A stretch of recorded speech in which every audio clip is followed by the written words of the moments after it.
Kitengo cha juu zaidi cha operesheni za kijeshi nchini Iran kimesema kuwa vikosi vya ulinzi vya jamhuri hiyo ya Kiislamu vina nguvu zaidi mbele ya wapinzani wao, na hivyo havitamruhusu rais wa Marekani Donald Trump kupotosha hali halisi inayotawala katika uwanja wa vita. Meja Jenerali Ali Abdullahi, kamanda wa makao makuu ya Khatam al-Anbiya ambayo yanahusika na kuratibu operesheni kati ya jeshi la nchi hiyo na jeshi la walinzi wa mapinduzi ya Kiislamu IRGC, alitoa kauli hiyo katika taarifa yake siku ya Jumanne. Alisema kuwa kutokana na kuwa na nguvu zaidi, vikosi vya ulinzi havitamruhusu rais wa Marekani anayedanganya na mwenye ndoto za mchana kutumia vibaya hali iliyopo au kutengeneza simulizi za uongo kuhusu hali halisi, hususan kuhusu usimamizi na udhibiti wa mlango bahari wa Hormuz wakati wa kipindi cha utulivu katika makabiliano ya kijeshi. Kauli hizo zimekuja baada ya mfululizo wa madai yaliyotolewa na Trump kuhusu hali ya mambo katika njia hiyo ya kimkakati ya maji kufuatia tangazo lake la usitishaji vita wa muda mfupi. Katika madai hayo, Trump alitumia jukwaa lake la Truth Social kudai kuwa Iran imekubali kutofunga tena mlango bahari wa Hormuz. Pia alidai kuwa mzingiro wa majini wa Marekani utaendelea kwa nguvu zote kuhusiana na Iran pekee hadi pale mchakato wao na Iran utakapokamilika kwa 100%. Trump aliongeza kuwa mazungumzo ya kusitisha mapigano yanapaswa kwenda haraka sana, kwani mambo mengi tayari yameshafanyiwa mazungumzo.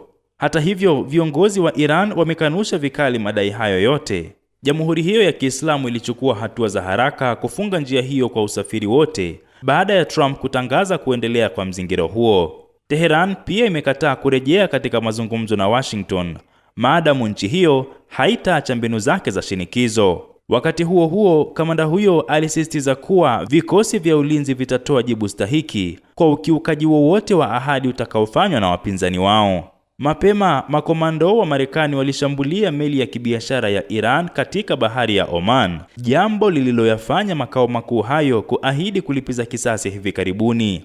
Msemaji wa makao makuu hayo, Luteni Kanali Ibrahim Zolfakari, alisema kuwa mara tu usalama wa familia na wafanyakazi wa meli hiyo iliyolengwa na uvamizi wa Marekani utakapohakikishwa, vikosi vya ulinzi vya Jamhuri ya Kiislamu vya Iran vitachukua hatua zinazohitajika dhidi ya jeshi la kigaidi la Marekani. Naye Meja Jenerali Abdullahi alipongeza nchi hiyo katika kuelekea maadhimisho ya kuanzishwa kwa IRGC, akisema kuwa leo hii taifa shujaa la Iran linajivunia mamlaka, utayari na uwezo mkubwa wa kimkakati wa IRGC na walinzi wengine wa nchi.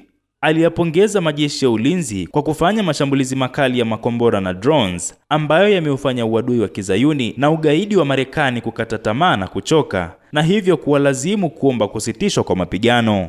Kamanda huyo alikuwa akirejea angalau mawimbi 100 ya mashambulizi ya kulipiza kisasi yaliyofanywa na vikosi vya ulinzi dhidi ya maeneo nyeti na ya kimkakati ya Marekani na Israel katika eneo zima, jambo ambalo lilimfanya Trump kutangaza kusitisha mashambulizi dhidi ya Jamhuri ya Kiislamu kwa wiki 2 mnamo Aprili 8.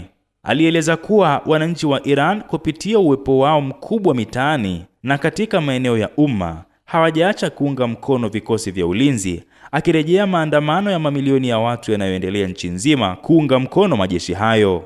Kamanda huyo alikariri azma ya nchi hiyo ya kutoa majibu makali na ya haraka kwa vitisho na vitendo vya adui kupitia ushirikiano wa moja kwa moja kati ya wananchi, serikali na vikosi vya ulinzi chini ya maelekezo ya kiongozi wa mapinduzi ya Kiislamu Ayatollah Sayyid Mojtaba Khamenei. Abdul Nasser Mwita, Robaza Kimataifa.